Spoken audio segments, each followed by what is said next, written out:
கரூர் சம்பவத்திற்கு செந்தில் பாலாஜி தான் காரணம் என கடிதம் எழுதி வைத்துவிட்டு தாவேகா நிர்வாகி ஒருவர் தற்கொலை செய்து கொண்டதாக தகவல் வெளியாகியுள்ளது. விழுப்புரம் மாவட்டம் செஞ்சியைச் சேர்ந்த ஐயப்பன் என்பவர் தாவேகா கிளை செயலராக இருந்து வந்தார். அவர் திடீரென தற்கொலை செய்து கொண்டதாக தகவல் வெளியானது. மேலும் அவர் எழுதியதாக கூறப்படும் கடிதம் ஒன்று கைப்பற்றப்பட்டு உள்ளது.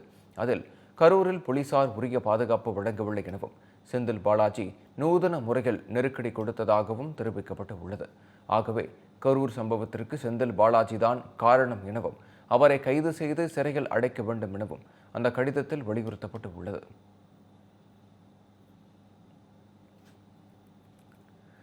கரூர் கூட்ட நெரிசல் குறித்து வதந்தி பரப்பியதாக 25 சமூக வலைதள கணக்குகள் மீது போலீசார் வழக்கு பதிந்து உள்ளனர்.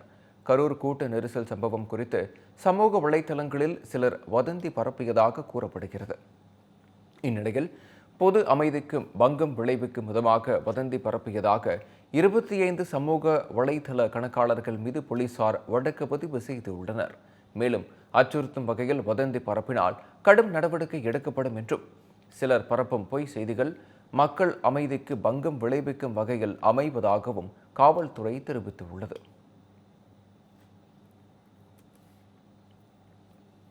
கரூர் கூட்ட நெரிசல் குறித்து பொய்யான வதந்திகளை பரப்பியதாக தாவேக உறுப்பினர்கள் உள்ளிட்ட 3 பேர் கைது செய்யப்பட்டனர். 25 சமூக வலைதள கணக்காளர்கள் மீது வழக்கு பதிவு செய்யப்பட்ட நிலையில் 3 பேர் கைது செய்து போலீசார் விசாரித்து வருகின்றனர்.